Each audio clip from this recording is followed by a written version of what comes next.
boxing page. Left hook, Jeff Lacy, still getting it done, or at least trying to. 37 years old, member of the 2000 U.S. Olympic team. His first 27 fights, 25-2. His last 5, not so good, just 2-3.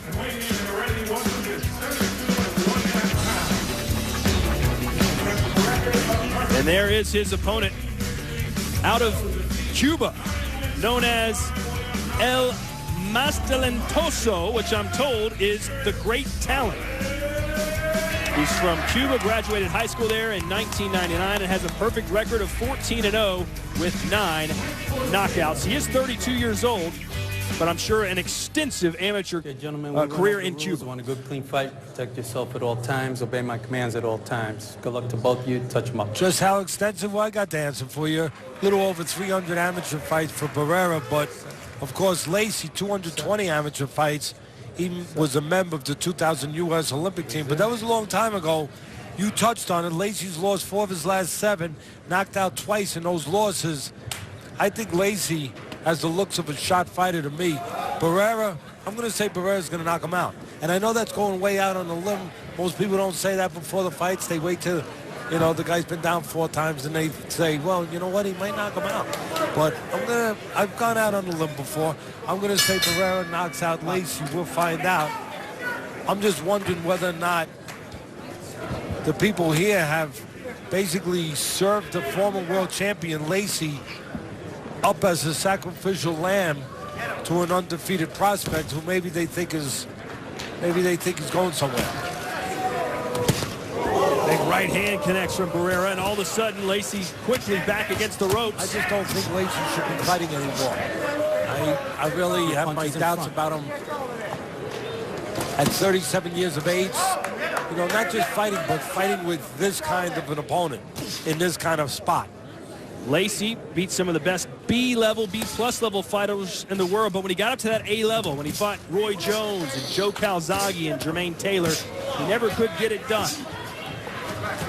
Don't push. Barrera now teeing off indiscriminately to Lacy. Right. Step back, let him out. Step back. Lacy from 7 years ago probably knocks Barrera out. But tonight, not looking good so far, a minute into round 1.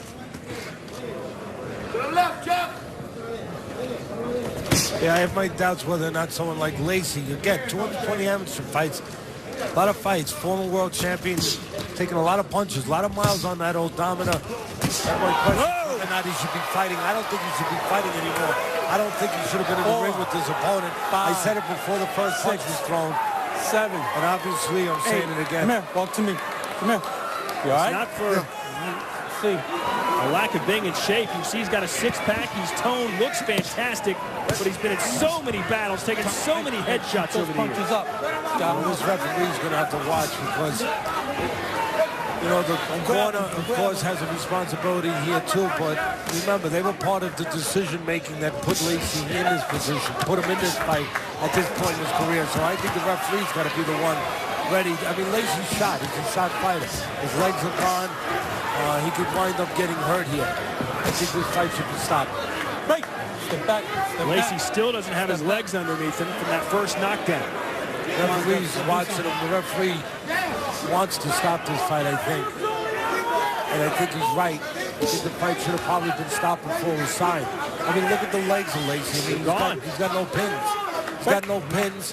And that's neurological sometimes, where you've been in a fighter that's been in that many fights, taking that many punches, the signals don't go down to the legs.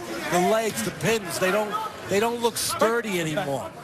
And I hate to say it, but he's got exactly the look, Lacy does, of a fighter who's been around too long. You know, those legs that just don't respond well.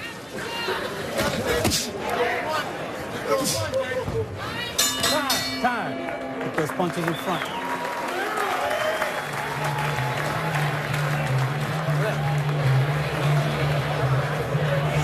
All skill ain't lost. All skill ain't lost. Give me my ice pack, please. My ice pack. You okay? I need my ice pack.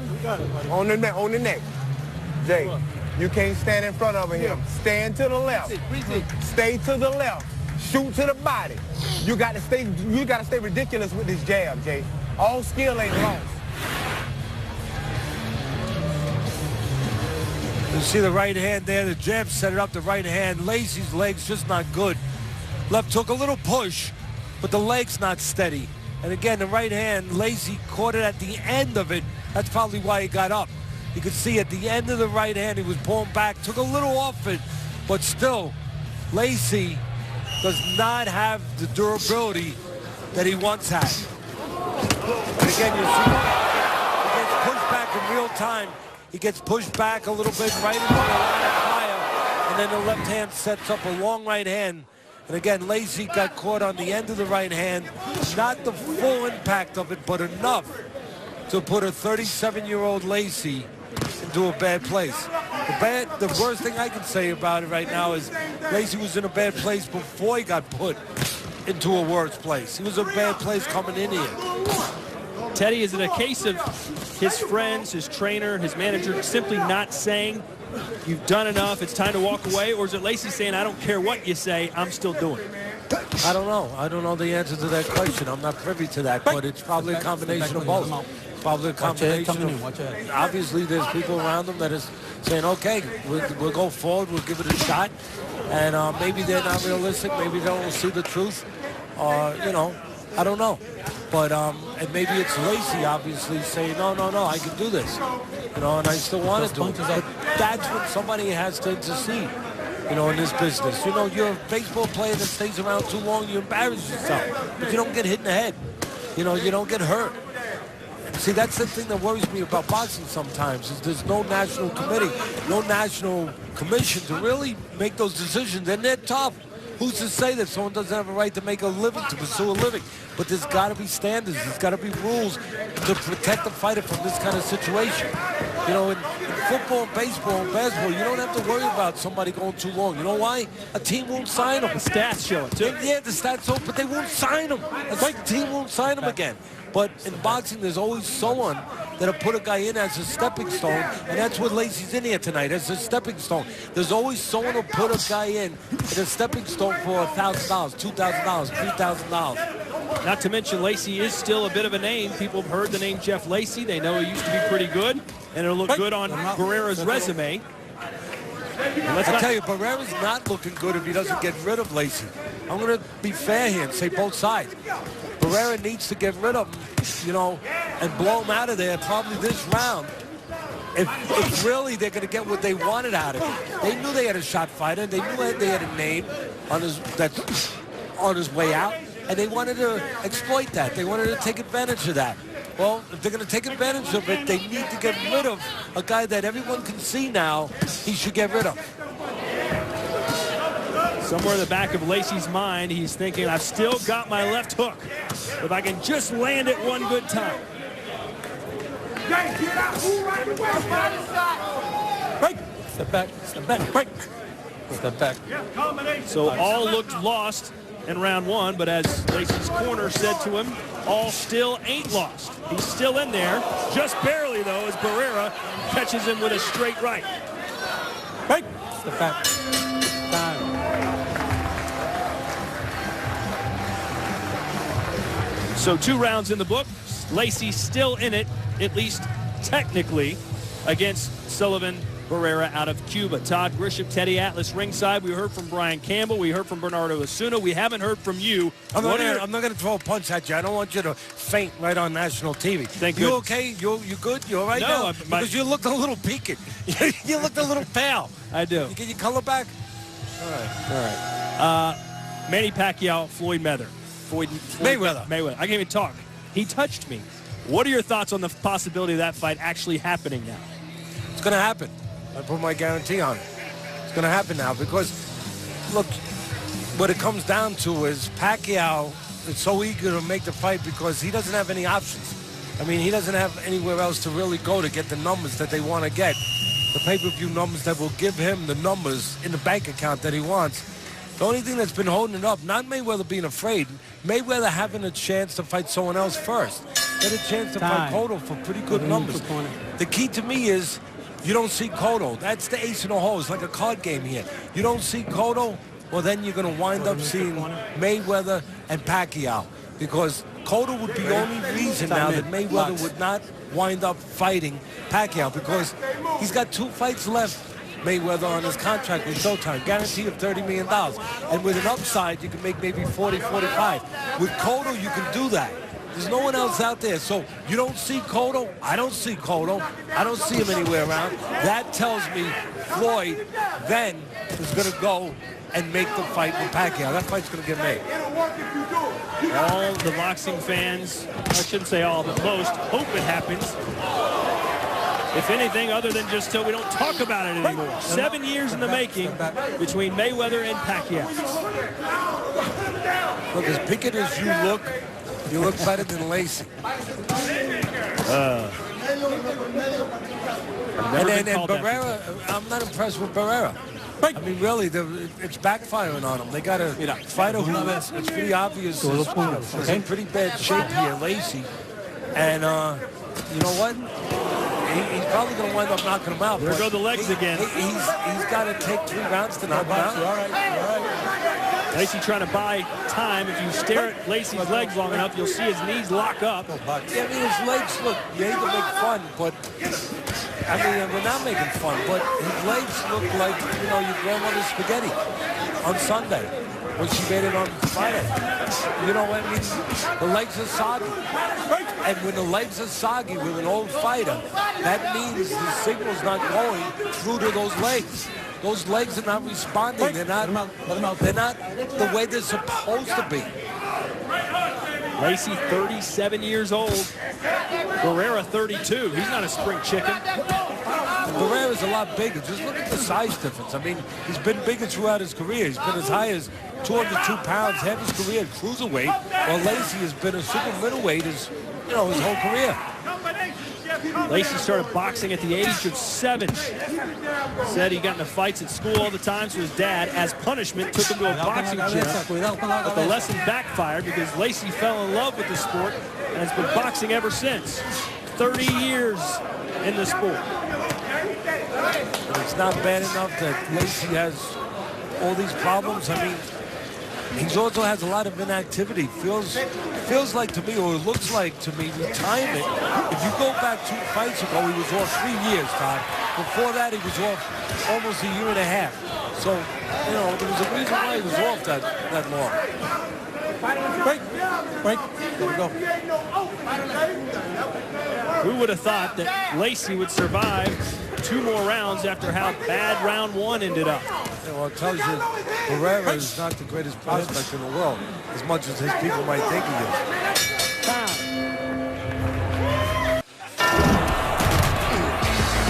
It's a Fox Theater flashback. Irish Mickey Ward, who's fought on Friday Night Fights 24 times. No one's been on this program more. He picked up this knockout in May 18, 2001, right here at the Fox Theater at Foxwoods Resort and Casino. And now the doctor talking to Jeff Lacy.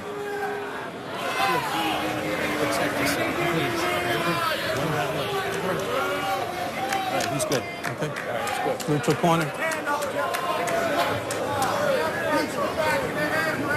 don't know if you could hear the doctor, but he said, protect yourself. You got 1 round left.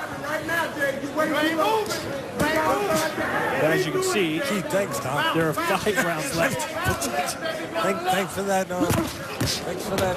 Really shrewd advice. Thank you, Doc. I'm a parent. 1 point. My low pinkish blow. skin. 1 point. Low blow. 1 point. Low blow. Okay, mira, no lo pega atrás de la cabeza tampoco. Okay, let's go. Time in. Go. He's got a point given to him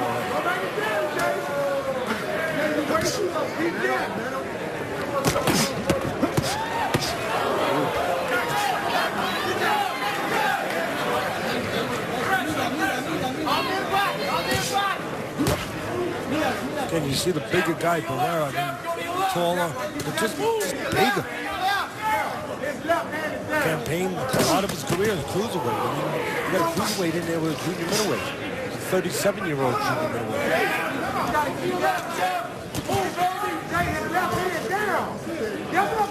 Jeff Lacy did win his last fight December 13th against Timothy Hall.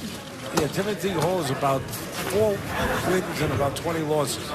And that's not really his accurate record, but he's an opponent. The fight before that, he didn't win. He got knocked out. Well, there's his record, 9-18. Break. You know, there are guys out there you can beat even when you're finished in your career. There are opponents out there that you can find. But the fight before his last fight, Lacy was knocked out in 2. Well, Lacy was asked what his job is now, and he said it's still boxing. It's my job, it's my love. He just can't walk away. He's got 2 sons, a 3-year-old and a 4-year-old. So they count on him, depend on him to bring money home, and this is the way, at least right now, he's choosing to do it. No. Lacy complaining of hits behind the head. I didn't see one, but I saw that one right to the front of the face. This fight's got to be stopped.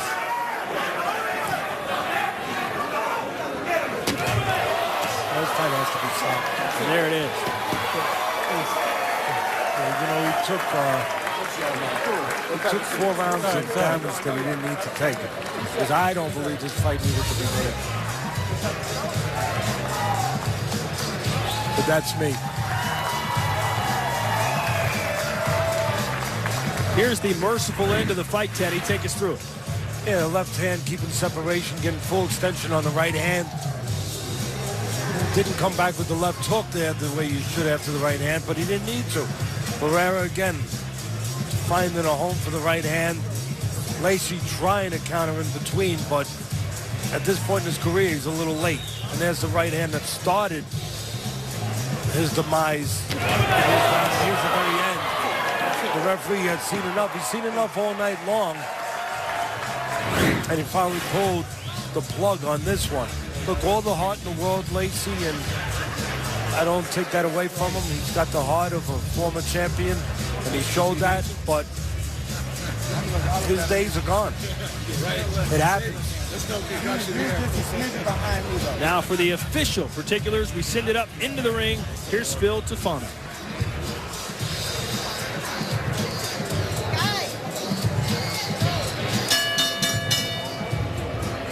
Ladies and gentlemen, the end comes at 2 minutes, 5 seconds of round number 4.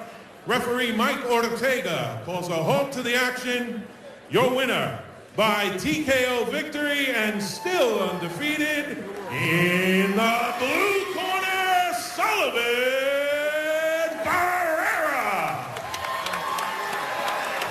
So Sullivan Barrera, a winner by TKO, 15-0 now with 10 knockouts in his professional career. Hopefully for him, he gets a sterner test in his next bout.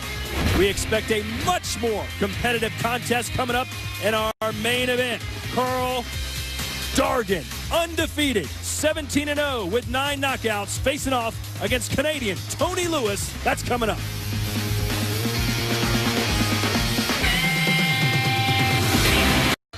We are live at the Fox Theater, getting set for our main event. But first, let's look back at what was supposed to be a great fight weekend. The trilogy finale between Alvarado and Rios, but boy, did it disappoint, unless you're a fan of Brandon Rios. It was all one-way traffic. We thought that Alvarado would try and fight on the outside and not get into a slugfest. Turns out he didn't do either one of those things. He was a human punching bag as Rios landed 6 times as many punches. Alvarado retired on his stool at the end of round 3. It's time to look like a champ, brought to you by Just for Men. It's our CompuBox statistics, and look at the punches thrown and landed. Rios, 120 landed. Alvarado, just 20. He only threw 87. Alvarado, even after the fight, acknowledged that he didn't train properly, Teddy. He wasn't in shape to go in there in this fight. What do you think the future holds for both these men? Well, I mean, look, the future, Rios has a future. Alvarado doesn't right now. That's the second time he's quitting a fight. He quit against Provodnikov on his stool.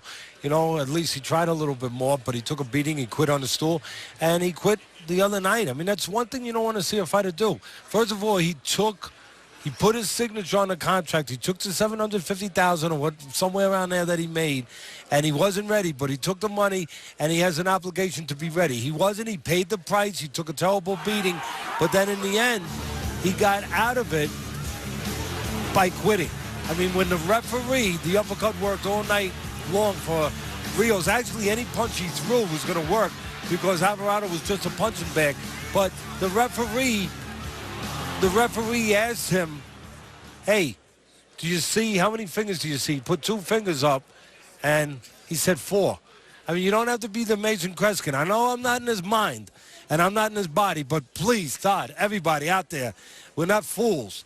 I mean, he didn't see 4 fingers, but he said 4 fingers because that was his way of getting out of punishment. He didn't have another way. He didn't have a way of going and throwing punches, moving his head, you know, digging to the body. That was his way to get out of taking that beating the rest of the night. So he fabricated how many fingers he saw.